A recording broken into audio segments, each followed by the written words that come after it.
All right, well, we have a nice new location. It's very nice.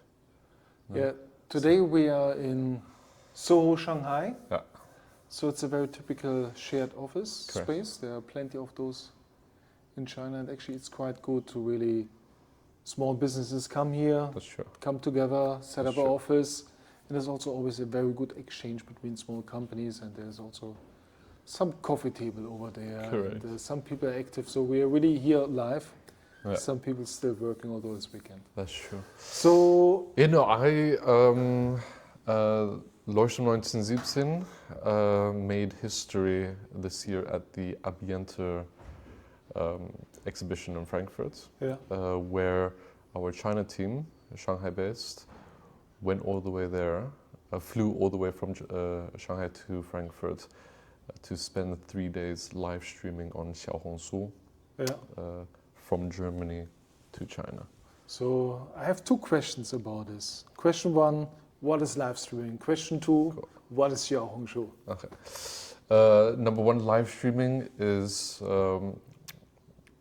well, it's when, say, a brand or a individual, right, steps in front of the camera live, right, and you can then have viewers view this live broadcast in a way, and watch what you're doing or what you're selling, right? It's like similar to in the past, like the TV shopping, the tele shopping.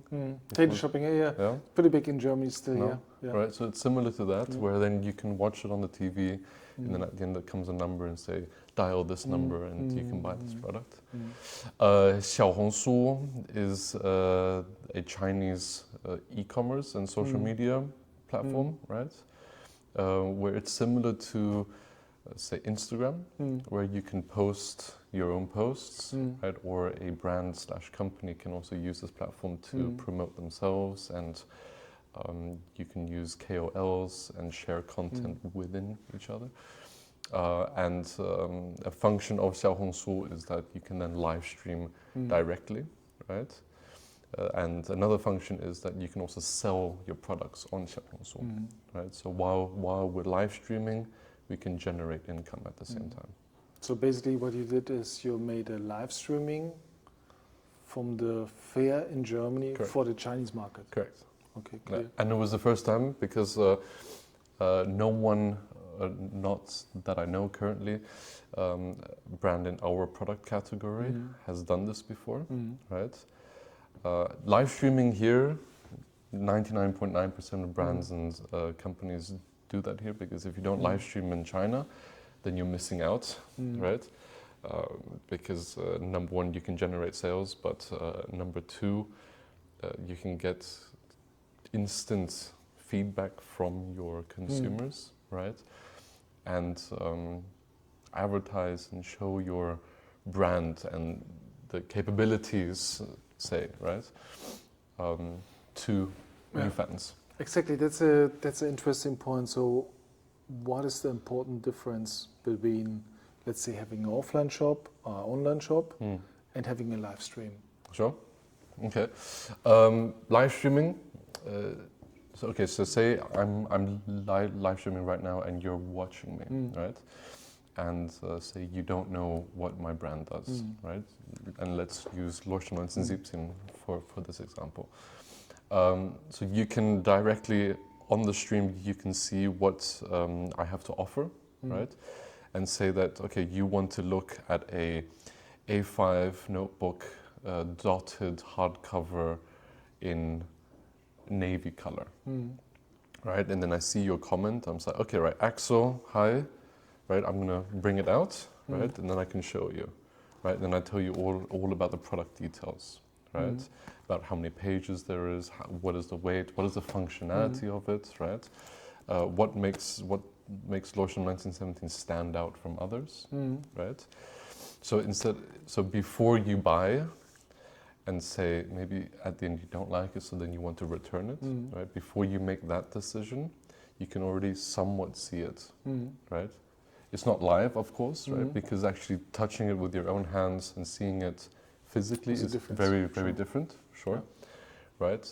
But for brands that maybe don't have a physical store, it's the closest thing that you'll get to it, right? Because a picture looks very nice, but everyone knows that picture also involves sometimes with photoshopping and highlighting, right?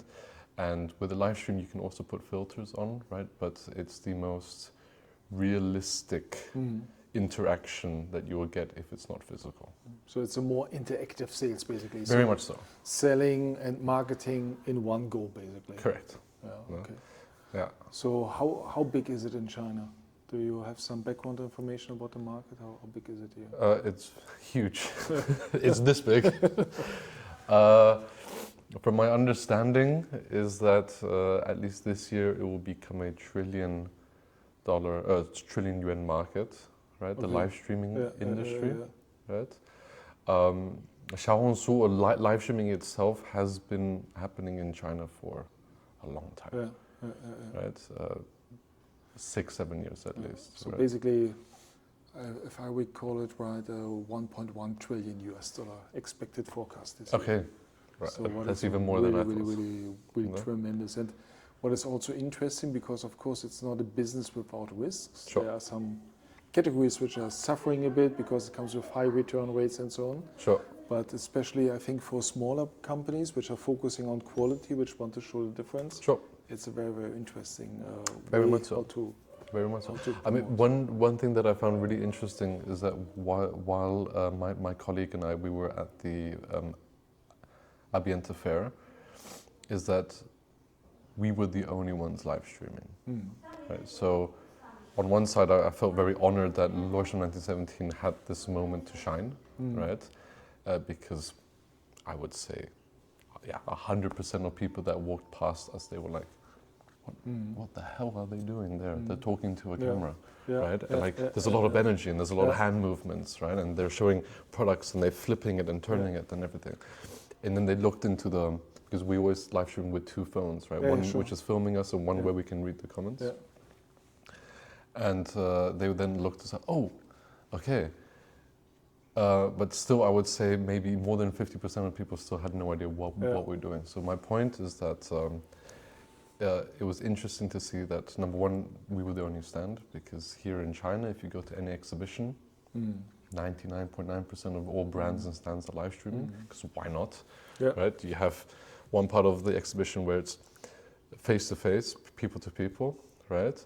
But the other half is that why not take the opportunity and utilize technology to grow your audience to a province or a city that didn't come to this exhibition, right? If you're anyway not busy at this moment, so you just basically set it up and that's So I filmed the video there as well, and I was just curious because I want to know, and maybe you can just share a little insight.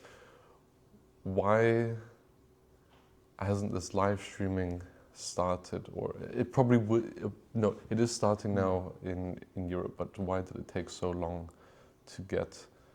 And do you think, from your point of view, because you've been here for a long time, do you think it could catch up to China's dominance of live streaming? Well, I think what we have in Europe is a little bit like, as you mentioned, that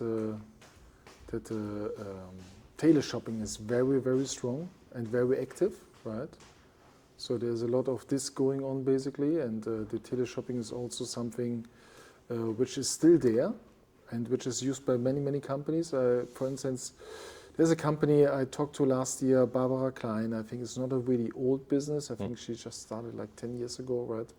So she really built, if I'm not wrong, Barbara, I'm sorry if I say something wrong, but I think within 10 years is 60 million euro business, mainly due to teleshopping, right? So that's a strong channel, right? She's focusing on cosmetic products. She's focusing on gym, yoga products for ladies mainly. So this is still strong, but I think the younger consumers in Germany, they are not basically on those kind of teleshopping, right? Sure. They're more on social media. They are more on social media, exactly, because TV for young consumers is like a no-go meanwhile, right? Everybody is just on the handy, on the laptop, exactly.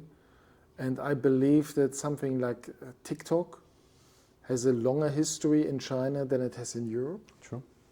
And also the way, probably, I mean, TikTok, which basically is Douyin, started in China also like a video platform, but Correct. I think the Chinese, they are very smart about how to commercialize something much, much faster than the Europeans do, right? So, and I believe it will come, but I believe it also is a part of the attitude, because in the West, we see a lot of things as entertaining, and in China, the people, they always see how I can make money, right? So, but I know there are some companies. There's a German company which is now starting to train TikTok KOLs in Germany based on the experience this company made in China. Because it's a German company, but actually a Chinese entity, and they take their learnings from China, bring it now to Germany, start to train TikTok KOLs.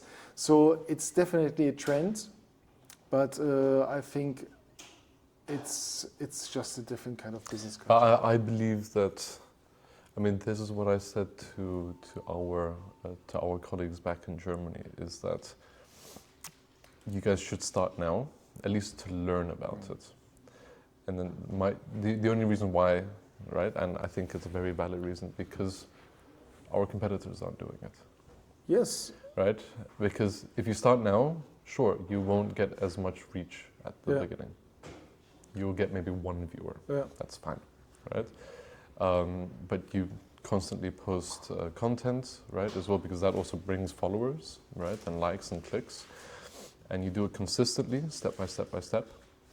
And then at one point, when our competitors join the game, we'll be already much more experienced and much more advanced at that point in stage. I fully agree with this. And then to some extent, I mean, the problems we have in Europe are very similar to the problems from China. Sure. And actually, it's not only big in China, it's also big in other countries here. It's big in India, it's big in Thailand, right? Sure. It's not a China phenomenon, live streaming. No. And then basically, so what I mean if I say the problems are similar, like offline sales is struggling. Sure. If you go to a German downtown, a lot of offline is closing down, right? Same in other countries, right? Second thing, online becomes stronger and stronger and stronger, right? There are Shine, right? There's Temu, there's Amazon, of course, right? Actually, out of own experience, it's rather easy to open an online shop in Germany, even as a seller on marketplaces like Kaufland, like Media Market, because everybody's embracing this now, right? Sure. So why then not taking the additional step and already go one step ahead and build early on live streaming? That's also something what I really do not understand, but I believe... I mean, if Media Markt or Kaufland or something like that did a live streaming channel, right? Where they would come on and they would show their product categories. They would be very, I think especially Media Market would be very strong about this. Right? Yeah. It would be very good. Because they already have this kind of attitude. You go to their shop, you get the product introduced, right? Yeah. So why not just bring this online? Correct.